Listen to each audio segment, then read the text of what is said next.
Keep a journal. Shoaff said, Mr. Rohn, not only be a student, but the good ideas that you develop from the books. Keep a separate journal. Write all this stuff down. Here's what he said. Don't trust your memory. If you're serious about becoming wealthy and powerful and sophisticated and healthy, influential, cultured, unique, keep a journal. Don't trust your memory. If you listen to something valuable, write it down. If you come across something important, write it down. Write it down.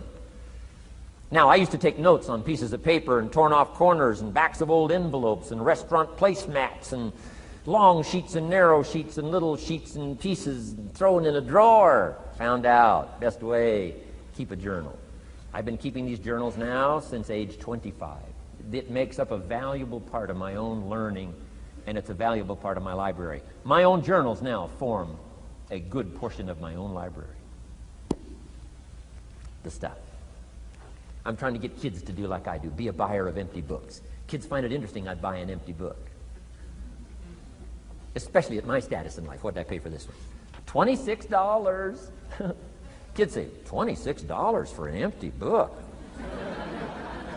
Why would you do that? Well, the reason I paid $26 is to press me, to see if I can't find something worth $26 to put in here. And I'm telling you, all my journals are private. But if you got a hold of one of my journals, you wouldn't have to look very far until you would say, this is worth more than $26. I must admit, if you got a glimpse of Mr. Rohn's journals, you'd have to say he is a serious student. Not just committed to his craft, but committed to life, committed to skills, committed to learning, to see what I can do with seed and soil and sunshine and rain and miracle and possibilities and turn it into equities of life and treasure, family relationships, enterprise, sales, management, gifts galore, everything you want, all available, especially in America. I'm asking you, keep a journal. I call it one of the three treasures to leave behind. Let me give you that. One of the three treasures to leave behind. Number one is your pictures. Take a lot of pictures. Did you ever look back, right? 2 or 3 generations, just a handful of photographs way back there. Wouldn't it be something if there was album after album, thousands of pictures to help tell the story? A picture's worth 1,000 words. Don't be lazy in capturing the event. How long does it take to capture the event? A fraction of a second. How long does it take to miss the event? A fraction of a second. Errors in judgment or disciplines. Take lots of pictures. Help tell the story. Click, click, got it. Click, click, got it. Key. I go to Taiwan to lecture. Taipei, Taiwan. Grand Hotel. Neat place to do a weekend seminar. I got 1,000 students. Guess how many cameras? 1,000 cameras. They all bring their cameras. They wouldn't miss the event, take pictures. Takes me more time to take pictures than it does to do the lectures. Here's my new American friend. Here's my new American friend. Click, click, save it. Got it. 1,000 words, each one. What a scenario. Don't miss the pictures. When you're gone, one of the things to leave behind, the treasure in picture as well as in words. Key. Next, your library. The library that you gathered, that taught you, that instructed you, that helped you to defend your ideals, that helped you to develop a philosophy, that helped you to become wealthy and powerful and healthy and sophisticated and unique. The library that helped you conquer some disease, the library that helped you to conquer poverty, the library that caused you to walk away from the ghetto, the library, the books that instructed you, fed your mind and fed your soul. Leave your library behind. One of the greatest gifts you can leave behind is your library. Stepping stones out of the darkness into the light. Your library. So leave your books behind.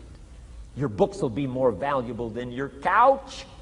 Your books, your books, your books. And third is your journals. The ideas that you picked up. The notes you took at seminars like this. Wherever you found an occasion to gather something valuable and put it in here so you could go back over it and go back over it. Repetition is the mother of skill. Read it one more time. Learn it one more time. See if you can digest it one more time. Let it coach you one more time. Let it teach you one more time.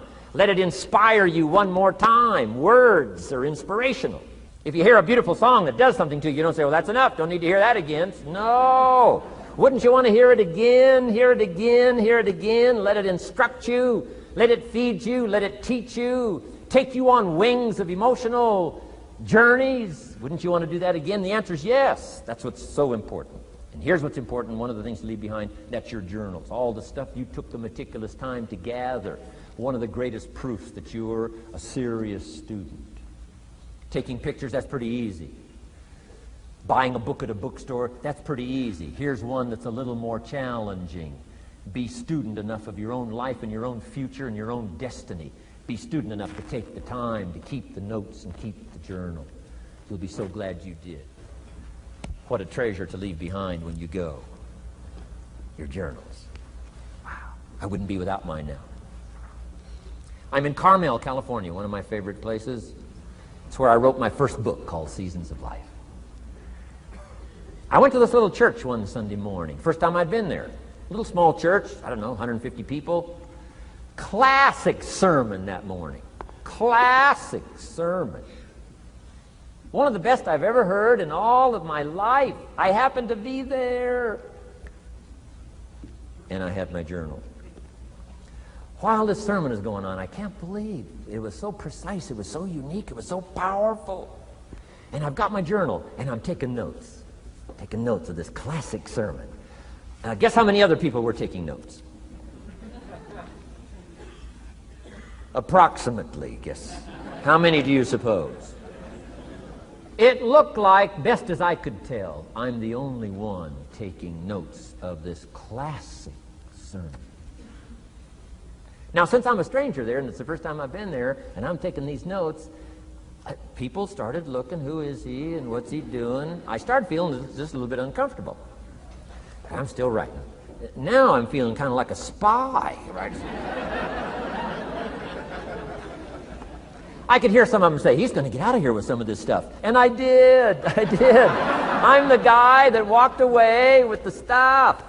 I'm asking you to be no less sincere and be no less committed to the advancement of your philosophy, the set of the sail.